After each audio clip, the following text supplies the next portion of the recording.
Hey, it's Shawn from the Ask How To Show, and today we're going to be repairing an NES with the red blinking light. You can see here I've got a red blinking light.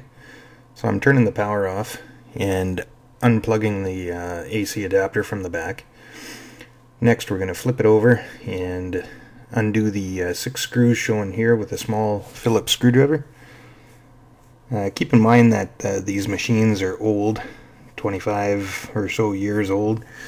So some of these screws might be tough to take out, so press firmly and make sure that the screwdriver is seated properly. I'm just going to skip ahead here. We've got the cover off. Next we're going to take the tray cover off. So there's these screws shown here in the video. One there is hard to see, it's kind of tucked behind that other piece, and 2 there. So I'm going to skip ahead again. No sense sitting through the boring video of me undoing the screws. I might speed it up. Yeah, there we go. There's some high-speed action of me removing the screws. It's a good idea to mention too that once you have this machine apart that you're going to want to lightly vacuum it out, and also use some rubbing alcohol, isopropyl, on various parts like the metal parts, and just give the shell a good cleaning while you've got this apart, because dust will damage these machines over time and also causes problems with the cartridge and the 72 pin connector.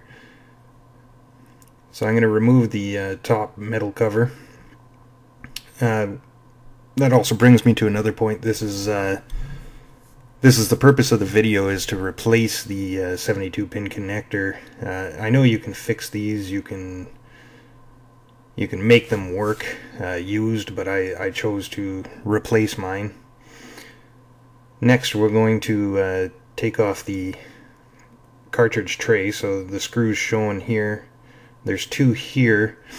The second one, the closest to the front of the machine, is a longer screw. You're going to need to keep that in mind. The other side is the same. So the second screw closest to the front of the machine is a longer screw. Those are the only 2 different screws on the machine.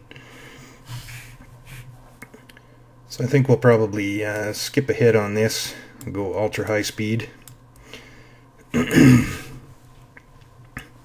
Just to skip through these boring parts. Make sure to separate your screws into piles so you know where they go for reassembly. So I'm sticking those ones in a pile just so I know they're for the cartridge tray. And if you look at the picture, you can see the longer one beside the shorter ones there. Just keep those in mind for reassembly. So remove the cartridge tray carefully. It's a little bit snug to get out of there, so you got to wiggle it a little bit. And just check it over, make sure it's clean. Clean it with some isopropyl or rubbing alcohol. Now we want to remove the motherboard. There's just a couple of screws here, there and there. Once those are removed, you can lift up the motherboard. Be careful not to try and completely remove it because the wires are still attached to the controller ports and things like that. So gently move it up, and then the next step, you're going to pop off the old 72 pin connector from the motherboard, and just use your thumbs for that part, and apply equal pressure to both sides, and it should slide right off.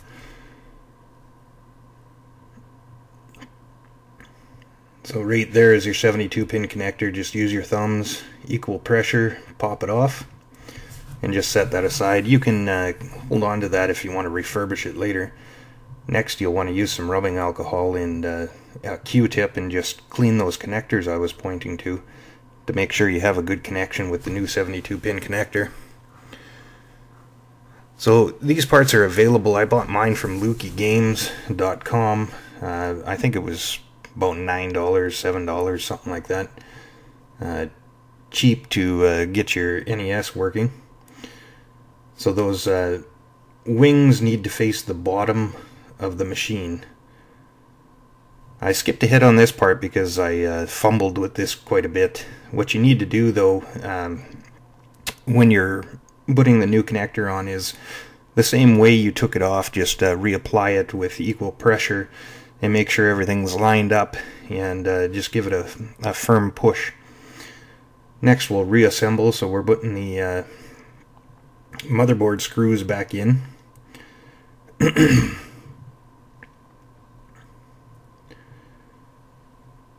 And then we'll also slide the cartridge tray back on, but I skipped ahead for this as well because it also gave me a hard time. It's a little bit tricky. You have to make sure everything's lined up correctly, which I was not doing in the video, but I did off camera. So the other trick is to try and get it underneath the new 72 pin connector, make sure it's lined up, and just jiggle it in. Just as it came out, it was difficult to put back in. Just take your time, make sure everything's lined up, and make sure that you're not damaging the motherboard, and you should be fine.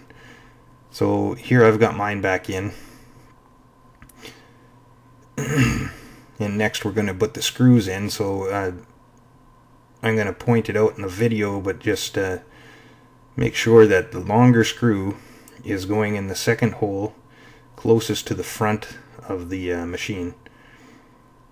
So I've skipped ahead again, did all the screws, skipped the boring part for you.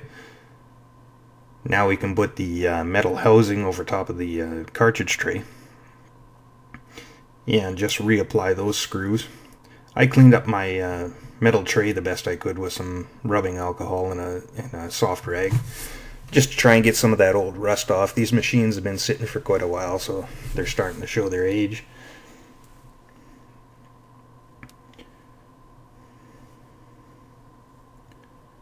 And like I said before, if you haven't cleaned this out, just give it a quick vacuum, make sure everything's clean before you put the shell on. Now we can pop the top shell on. So just get it all lined up, and it should slide right on.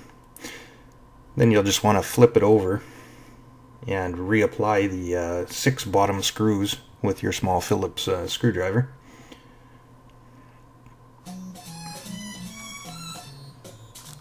Right there, there, and there's one hidden over there and one right there. Now we're ready to hook it back up and play a game. I also want to mention quickly that if this didn't solve your problem, one thing you're going to want to do is clean your game cartridge with some rubbing alcohol and a Q-tip. I'll make a short video on how to do that, because after I had completed this, mine actually didn't work right away. I got a green screen, so then I had to clean the Dr. Mario cartridge.